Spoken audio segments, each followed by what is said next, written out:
Awesome. And you guys haven't been to the building, man. They are awesome. So get there. My name's Sheldon Steele. I have been in the real estate industry for 18 years now, on a bunch of different sides of it. Everything from residential sales, a lot in the ag and land trend sales, and then on the investment side, lots of fix and flips. Hooked up with Blackstone for a while, did quite a bit with them, and had the pleasure to underwrite, acquire, rehab, and sell hundreds of millions of dollars of real estate over that period. I know Tom was in on that ride with us back there, but that journey and really kind of the work on the investment side led me to Micah. And maybe you can kind of come up, give everybody a little bit about your background, and then we'll just dive into this thing. I'll jump on this side. Nice to meet another Micah, by the way. That's right. That's rare. I've been in the building space now for the better part of 15 years. Built everything from large commercial buildings all the way down to ADUs, and that's really our focus today. I've really had a hyper focus the past couple years with ADUs. To kind of give you some insight, a team of 4 guys here in Sacramento. We ran some Facebook and Google ads last year in 2022. We did $57 million of ADU building. It's 267 ADU units built last year, which is a bunch of building. That kind of gave us an indicator of where the market's going, and so why we need you. Yeah, no, absolutely. So before we kind of get into, we'll kind of dig into some of the elementary part of this, and then how this really ties into you guys as agents. I know for at least one of you in the back of the room, this will be a little bit of a repeat here today. But, you know, really realizing that agents are the genesis of so much business out there is why we exist, you guys. It would have been so much easier, right, for us to go rinse and repeat, create another direct-to-consumer company, but that limits the amount of people we can serve. So we really wanted to look at this from a different approach, and how can we provide value across the board. So in doing that, why don't we hit Johnny? I'm going to have to rely on you because this thing's is dead. Why don't you kind of give everybody a little insight as far as what Buildery is and kind of how we function and why we exist? Yeah. So basically, we're a relationship and technology platform. You know, it seems like the last couple of years there's been a lot of technology that's been put in place to replace realtors and contractors. We're trying to flip that on its head. We're relying on the relationships. And so we are your resource for anything building, right? Whether it's an ADU project, a remodel, a painting project, solar project, landscape project, you name it. We want to help you help your clients with those projects. The beautiful part in all of that is for the first time, you're now going to be compensated for handing over that potential project. And we'll kind of get into the weeds of what that looks like and how that works. No, that's exactly it, right? I mean, I know as agents out there, right, you guys have handed off lots of business to contractors, and usually you make that introduction, and then you cross your fingers and you hope and you pray. And oftentimes you hear nothing back, right? So it's really, that transition isn't that smooth with that process, and we'll kind of dig into it a little bit later. You know, we're keeping you guys as the center and the focal point in that. You're going to get copies of these bids. You're going to be involved in that process and be kept up to date all the way through it. But as we dig into this, right, obviously ADUs kind of being the flagship, the hot topic. Why don't we start on some of that, and you can kind of dig into the basics. Who here is aware of what's happening in the ADU market? Have you seen stuff with ADUs? You've seen ads. People are talking about it. You've seen the Facebook posts. There's a lot of movement, right? There was 125,000 homeowners in California last year that built ADUs. That number is expected to triple this year. There's a lot of building happening. So let's talk about what an ADU is and a couple different ways that you can build an ADU. So ADUs typically are going to range anywhere from 150 square feet all the way up to 1,200 square feet. There's a handful of counties in the state that will allow us to build a little bit bigger. That's very rare. So 1,200 for the most part is our cap. The most common that we see, 9 times out of 10, is a detached ADU. So that means it's 6 feet away from their primary dwelling, 4 feet away from their property line. I say property line, not fence line. Seen that mistake. Don't do that. That's not a fun conversation to have. So regardless of the reason that your homeowner may be building an ADU, everybody is hyper aware of what's happening in the rental market. So even if they're building it for mom today, they are having the conversation about this being a rental later down the road. So that's why detached ADUs are the most common. The second most common is going to be a garage conversion. The main driver here is cost, right? So part of the structure is already in place. So the cost to do a garage conversion is going to be significantly less than building a brand new structure from the ground up. From there, you don't see as many of these now. So attached ADUs, not very common. Again, for the main reason of being able to rent it later down the road. Interior upper level is very rare because of the cost of engineering. Garage conversion or above garage conversions. This is a little bit more common. We see this a lot in downtown areas. We see this a lot in the East Bay, maybe with a smaller lot where they have to build directly up. And utilizing that space above the garage is sometimes an option. Yes, sir. With above garage, aren't most ADUs like for older folks? Is that going to be hard? Is that going to be difficult for them to navigate the stairs? We typically, for an above garage, the ones that I've seen built are typically built for people, and this is becoming more common, people that are getting close to retirement. What they're wanting to do is build the ADU, live in it, rent the primary home. The second most common reason that we see ADUs being built, and this is, I'm kind of jumping ahead a little bit, right. is actually for the kids coming back from college. Yeah. Sorry. You're not the first to have that reaction. We were always shocked to hear that too. But yeah, it's true. It is the second most common reason that we see them. Kids coming back. So, and then the last one is the interior lower level. In the state of California, good luck digging. Although if you want to watch a really fun circus, go to Oakland and you can watch them. The technical term is they jack these houses up and they build underneath. It's weird. It's not cost effective. You got to really want to build to do that one. So very, very rare. But for today's purposes, detached and garage conversions are going to be our most common that we're going to talk about. Yeah, and even, obviously detached being the most common, and you mentioned the garage conversions. What about as far as now, right? Kind of some changes as far as how many you can build on a property and things like that. So you get to build 2 on your property, everywhere in the state. So you get to build a regular ADU, and you get to build a junior ADU. And a junior ADU is typically under 400 square feet, and it's always going to fall under the existing roof line of the primary structure, aka a garage conversion. That's what that is. Now there are cities like Sacramento who will allow you to build 2 ADUs and a junior ADU. So there are cities outside of what the state guidelines are that'll let you build a little bit more. The 2 ADUs combined still have to fall under the 1,200 square feet. So that typically means 2, 5, or 600 square foot units. Yeah, we'll get into usage here in a little bit. I mean, your most common scenario, right? We're doing just one detached unit. Yeah. But there's people out there that are having a lot of fun with this on the income approach side and putting 2 units, or they'll do a detached unit, a junior, use SB9 to split it off, do another primary, detached, and a junior. So we've seen scenarios where people have taken on a rental perspective and taken one door and turned it into 6 or more.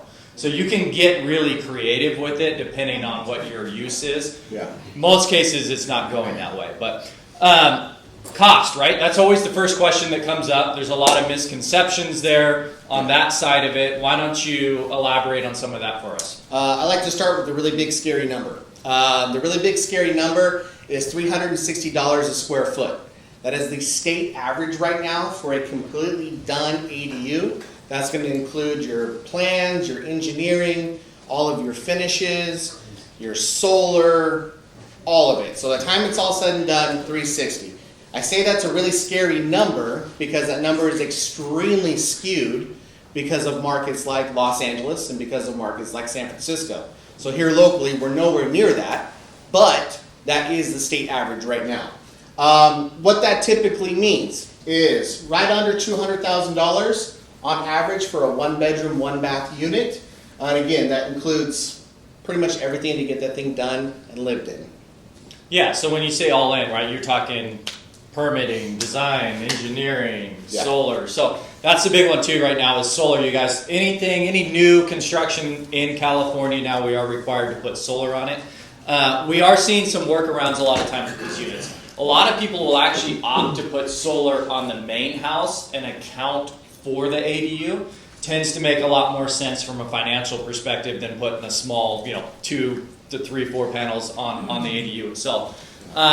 Sacramento County, there's some cool options out there with SMUD, and they'll even do a solar share that you can buy into and bypass solar. But I am SMUD, and I've got, I already have solar on my house. Do you suppose that could be grandfathered in so I wouldn't have to go for the ADU? if there's enough there, right? I mean, chances are you're going to probably end up having to add a couple panels.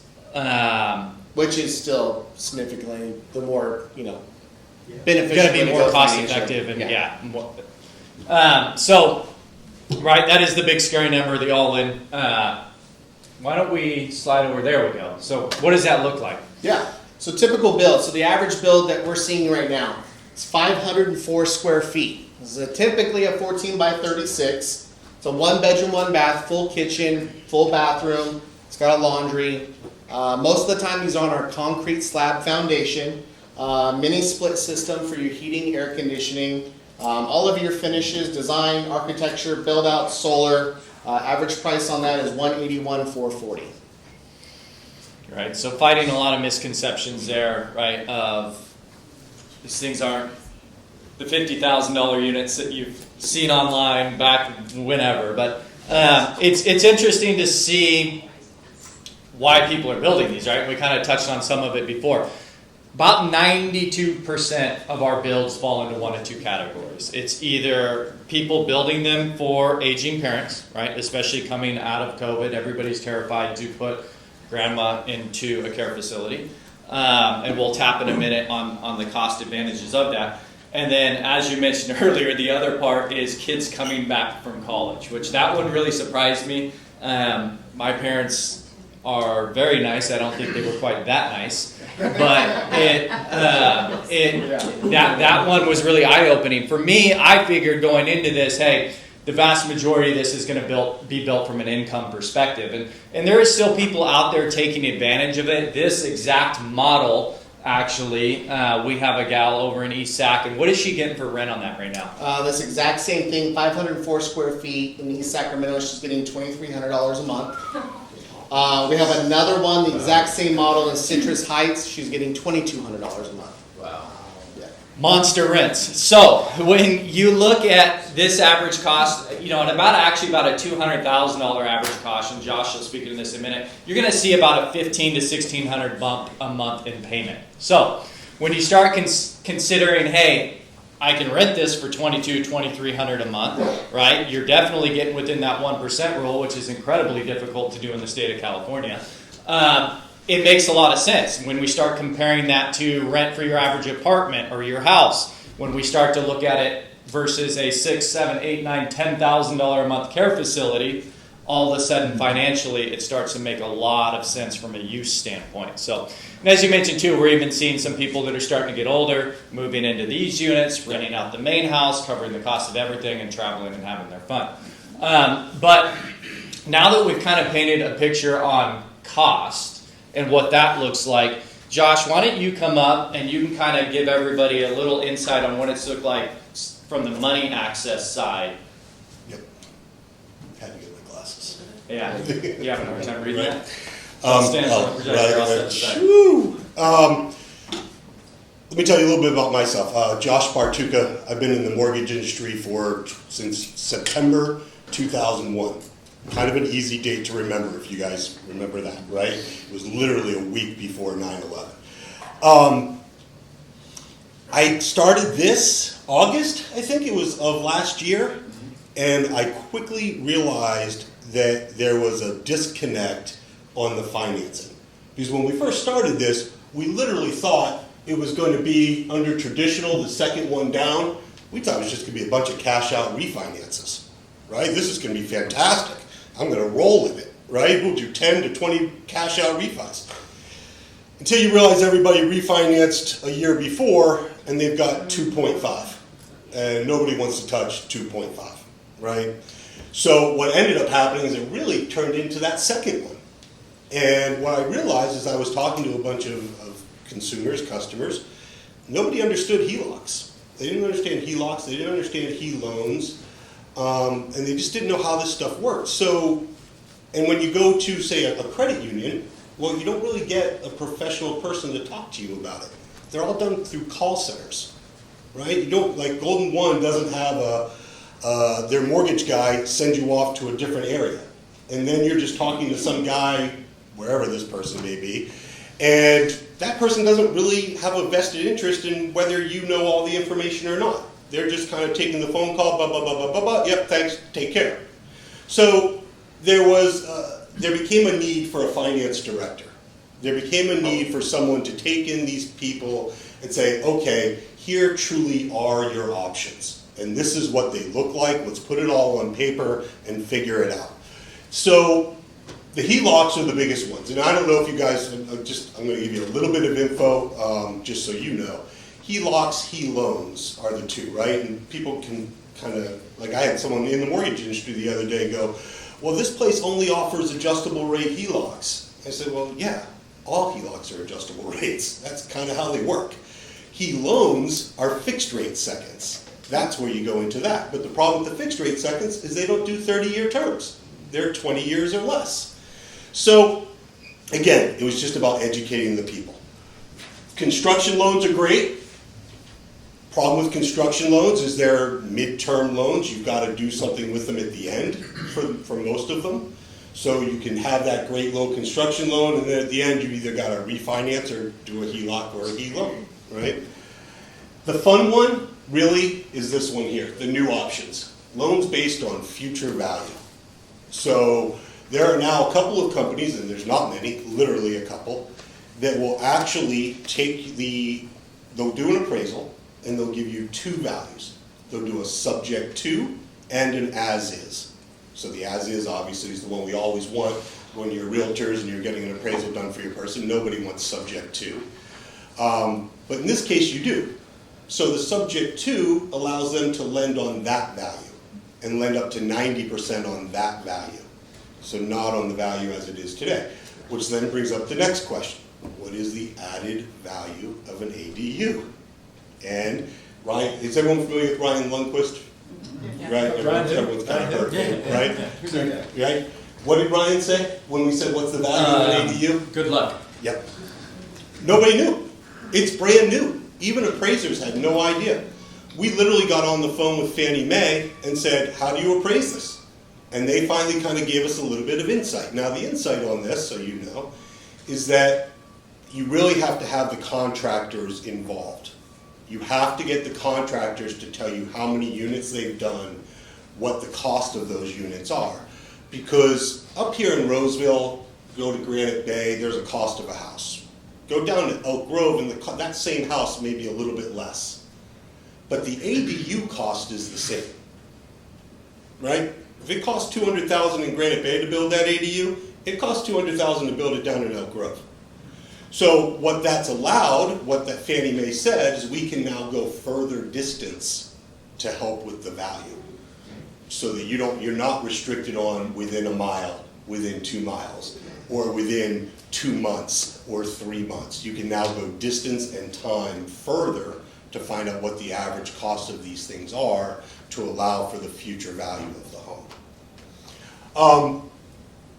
Local grants. Love Calhatha, right? Yes, they had some state money. Just like that, what was it last year? Dream for All, or they lasted all of 10 days. That's about how long these ADU grants lasted too. I mean, they lasted a little bit longer, truthfully, but the second the word got out, they were just gone. They had, I think, 2,000 or 2,500 of them to give, and by the time they ran out, they had 6,000 people on a waiting list. Just to give you an idea of how hot the product actually is. Last thing I'm going to talk about, and I'm just going to pivot a little bit here. It's essential, guys, that you have all the tools in your belt right now. I don't know about you. Again, 22 years now. I keep saying 21. It's actually 22 years. I've never seen a market like this ever. This is way different than 2008, 2009. That market had a ton of inventory. Inventory wasn't the problem. This is the exact opposite problem with that. We have no inventory out there, but there's still needs.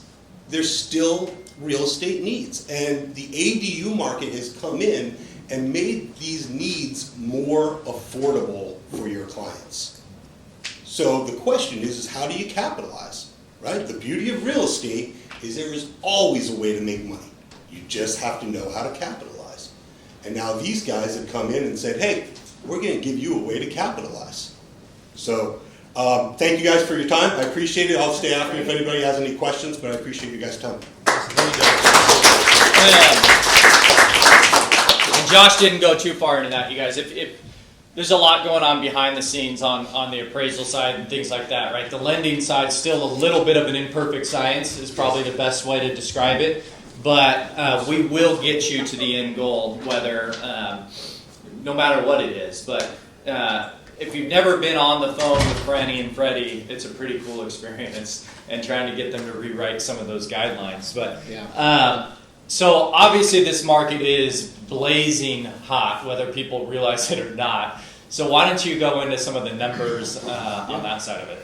So the state of California has set their aim at building 2.5 million new homes between now and 2030.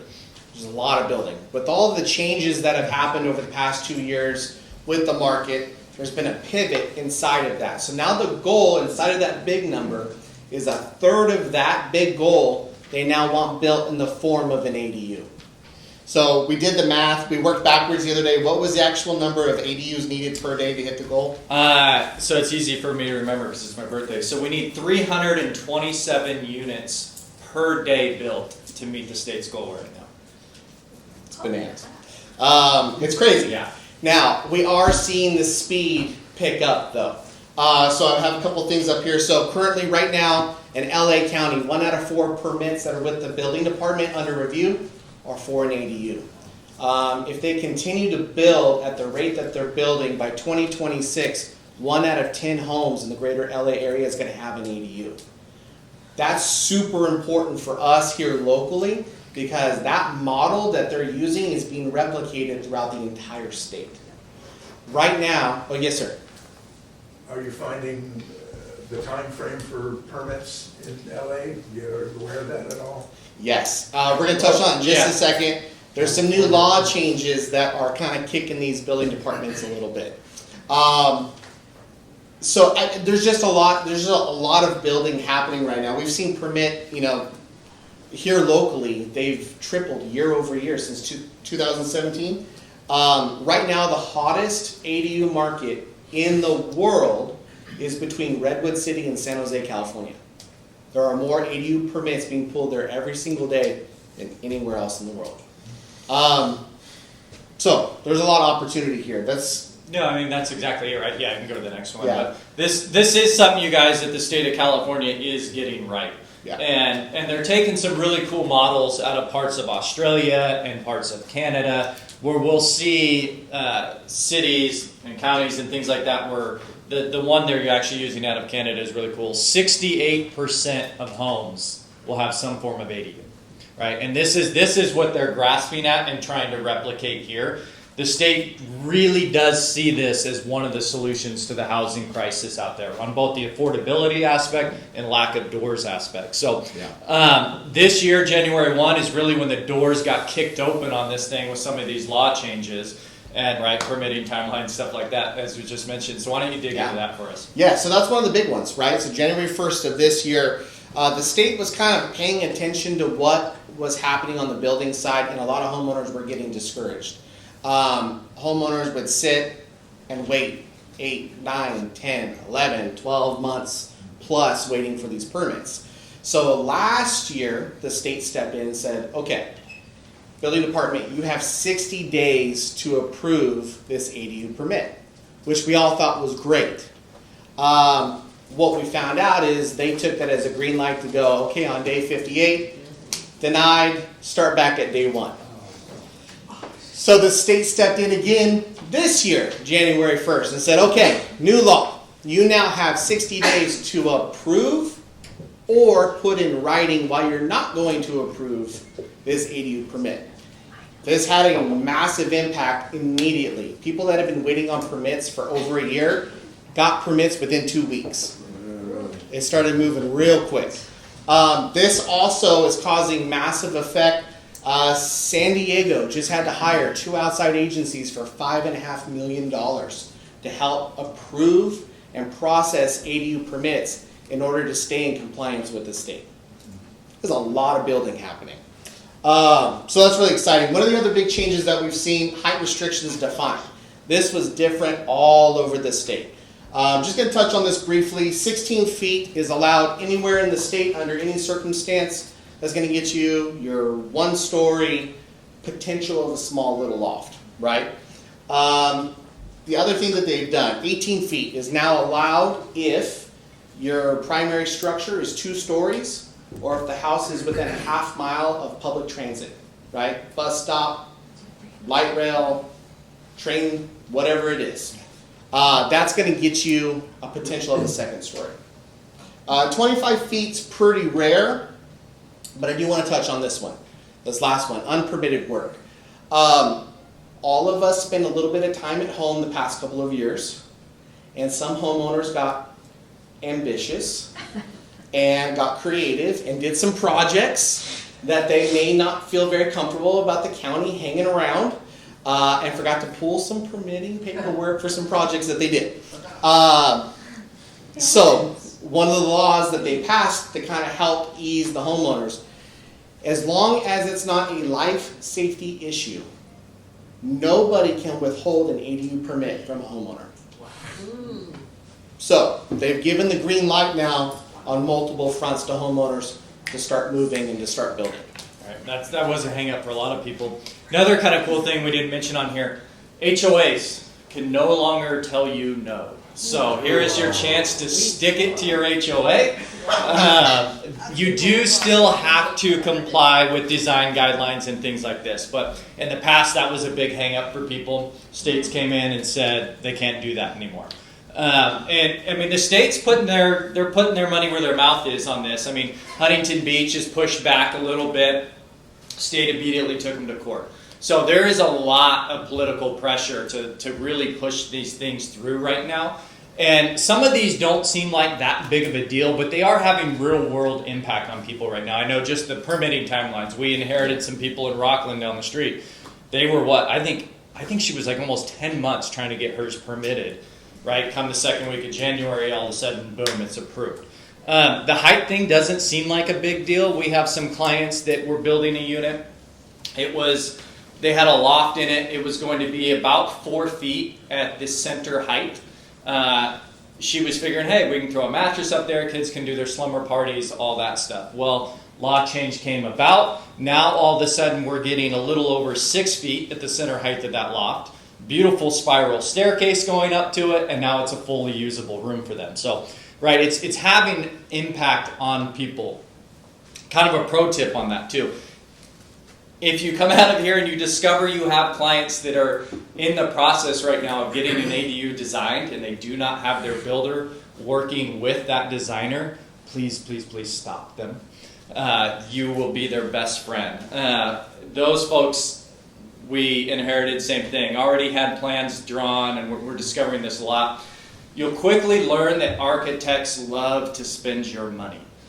They will draw anything you see on Pinterest, and with really no regards to your checkbook. That one in particular, they had probably one of the coolest designs. It was a 30-foot glass wall, fully collapsible glass door, opened into the pool, into the golf course, stunning, right? Well, they didn't realize the door itself is $50,000. just for the door. So we were able to rework those plans for them. They're now getting a 10-foot tall sliding door, actually 2 of them. It's going to still have a 12-foot gap, giving them that same feel, flow in and out. The rest of the wall's all glass. So they've got the exact same aesthetic and feel of everything, saved them 40 grand. Those plans, we actually went through and changed a bunch of stuff in, even just on little things, insulation, and kind of how that build process was done. We saved them, I think it was $112,000 on that build. We were able to knock off by having the architect work with the builder. So kind of a bummer they had to spend another $10,000, $12,000 to get the plans redrawn, but they were happy to do that to spend the 100 or to save the 100. So there is stuff out there that is having impact. I did forget to mention that couple slides ago. We gave you that 504 square foot model. Probably one of the most common ones we are building right now. 750 square feet is the magic number in the state of California. If you are 749 or less, it's going to bypass impact fees. So we are seeing most people stay under that, right? Sometimes people still bite the bullet if they have a need to go higher. Most of our units are going to be 750 square feet or less that we end up building. There's a few entities and cities out there that have moved that number down on us, but for the most part, 749 or less, you're going to save some money on build costs. Is that, forgive me, is that the building cost, or is that, you said fees, is that taxes? Impact fees. So most commonly you're going to be looking at school impact fees is where, and right, we've seen them range from a few $1,000 in savings to tens of thousands of dollars. So it is every little bit counts, right, as you're going. Is there any rhyme or reason for that, or is that just the magic number they chose? I guess they just grabbed it out of thin air. California. We see a lot of 747 square foot units, just in case someone's tape measure doesn't work the right way. Just under that 750 number, we see a lot of them. Cool. So anybody who's had anything built knows that traditionally that experience of finding, locating contractors, right? Google searching, Yelping, getting multiple bids, it, to be blunt, sucks. It's not very fun. So you've been in that world for a long time, seen it on both sides. Why don't you add a little bit to, what that experience traditionally looks like and kind of how we're flipping that script? Yeah, I mean, over the past couple of years, I've met with probably close to 600 homeowners talking about ADU projects. Had a common theme of people asking, hey, what is this going to do to the resale value? What's this do long term to my home? I'm not a realtor, never have been. I have no idea. That's not my world, right? And I realized early on, hey, we need to have another person in this conversation. And that's really where we started thinking, okay, who should be in the front seat of this conversation? I can speak to the building, but I need someone to speak to the home. And I need someone to help speak to the experience that the homeowner's having. And that's really kind of where we started putting this all together. People choose contractors for a bunch of different reasons. Sometimes it's timeline, sometimes it's cost, sometimes honestly it's personality, right? The contractor shows up, he's got his muddy boots on, he stepped on the cat's tail, he's pissed off Mrs. Jones, and we never want to see that guy again. All of that's true in our world, but we wanted to create a system and a process for a homeowner to have control all the way through. And that's really what we've done. So we want to partner with you guys to find that right fit for your homeowner. No, that's exactly it. And we really are an advocate of the agent and your homeowner. As we said in the beginning, realizing that agents are the genesis of so much of those relationships and business out there. Yeah. So we're here not to replace what you guys are doing, not to add another thing to your plate, but really make you a better agent and allow you to serve your clients in a deeper way, right? As we know, they're staying in their homes longer and longer. I think 90% of homeowners now have a rate that starts with a 4 or less, right? So we're seeing that length of ownership extend out, and we're seeing people stay in place, make these renovations and things like that. So traditionally, right, you've given out that business and you've gotten maybe a pat on the back or maybe a thank you if you're lucky or a Starbucks gift card. Any of these deals that you bring us, we're paying you guys a 3% referral fee on the total cost of the project. So on a $200,000 ADU build, that's a $6,000 check in the mail, right? And we realize you're not going to see those as often as you will, say, like the roofing projects, the exterior paint projects, things like that. But it all counts right now.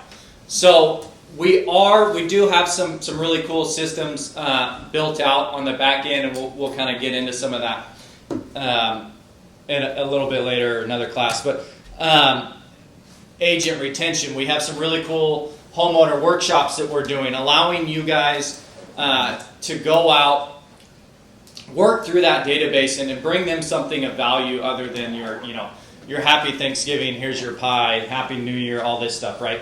Allowing you to bring something of value. We have one agent that I'll give an example that's really cool. If anybody still out here does door knocking, right? And still old school in that method. That's his thing. He door knocks his farm religiously. Went through one of our classes, came out, switched up his script a little bit, and if it's the immediate, hey, I'm saying I'm not doing anything, well, hey, you heard about ADUs. Do you need something done with your roof? All of a sudden, door opens, conversation changes because he's bringing something of value. So, realized a need there, right? Now we built out some classes where we're allowing you guys as agents, bring your clients in to a class. We're going to elevate you at the front of that, right? You're going to come out with a full ADU report on their property, and we're going to walk them through it step by step with you as the centerpiece of that, right? We have some really neat things in there built out also where when you do, everything's as simple, you guys, as submitting it through an app. We have an app you download, input the lead. It also locks you for life with that client. So if they do a project now, if they do a project with us 5 years from now, we're tapping you on the shoulder, grabbing you and pulling you back into that conversation, right? So it really is about helping as many people as we can and putting the agent at the centerpiece of that relationship. So why don't you tap in on, I think, kind of a little bit of that next class if anybody wants to go further, and then we're... Yeah. So we're one of only two companies that train on ADUs, specifically 2 realtors in the state of California right now. The other one, you will have to fly to San Diego. You will have to spend the day there. That class is, I believe, $800. And they're just going to give you the nuts and bolts of how you're going to build an ADU.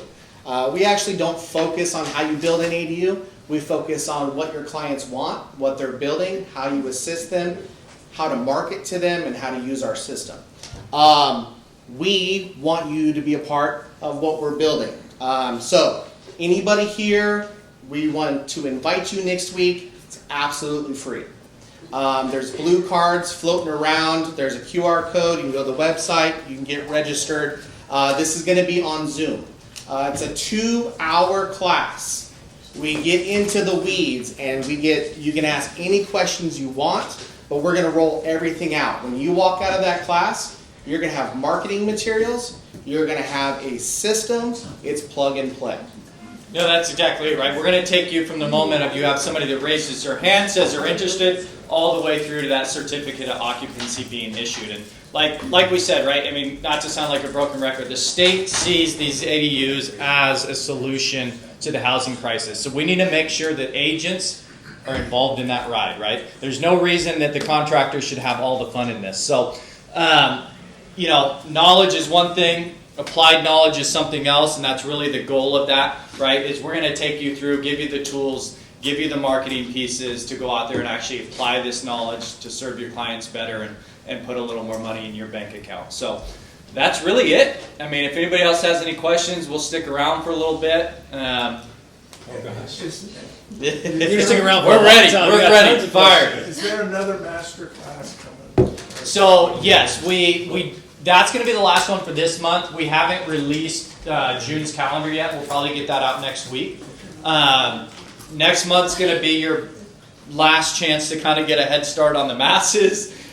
We do have some big classes at SARs rolling out and a few other boards, but so make sure you shoot me your info, and I can make sure to send it to you as soon as we release it. Yeah, I'd like that very much. Johnny, can you put up that QR code? Thank you. There you go. Guys. Yes. So you do other projects too, like roofing you mentioned, is there any projects like too small that we could refer? Yeah. That's a good question. Typically, what makes the most sense for the contractor, what's gonna make the most sense for you, kind of $10,000 is kind of the dollar mark that makes the most sense, 10,000 and up. That seems to be the magic starting point for everybody involved. Okay, Yeah. What was your question? I missed it. just like they said they do roofs and things, we could refer them for a roof job. But is there any project that's too small? So too small is So, 10 like, grand. 10 grand. Yeah, I mean, you're right. Your little handyman stuff isn't going to really make a lot of sense, right? We can kind of steer you in the right direction. You know, installs is probably the more way to think it. I mean, we have everything from, you know, full rehab jobs going, roofing, windows, painting, landscaping, kind of a little bit of the gamut, but Yeah. 10,000 is usually going to be the mark where it makes the most sense. And you know, if you've got something you feel like, hey, it's kind of on the borderline, send it. And like I said, if it doesn't make sense, we'll steer you in the right direction. Oh, the other thing that I want to touch on, if you're going to have an open house and you have a property that is a potential candidate or you think might be for an ADU build, let us know. We'd love to send a report to you for that property that you can have at your open house to stir the conversation with potential buyers. So one thing my clients have encountered when they talk about this is the after build stuff, like, okay, if I'm gonna use it as a rental, what do I do about a mailing address for that person? Separate power, separate, you know, how, I'm sure every property is different, but it's funny, those little things actually scare them. Also, do you help with any of that or have resources? We help Yeah. with all of it, Okay. from the very beginning with design. If they don't have anybody that they're connected to on the design architecture side, we give them multiple options there. We help them find the right builder, the right design. And we have a whole team of people of resources we've pulled to make that as smooth as possible, because it is scary. A lot of people, when they start this process, they don't realize they're building a home. Yeah.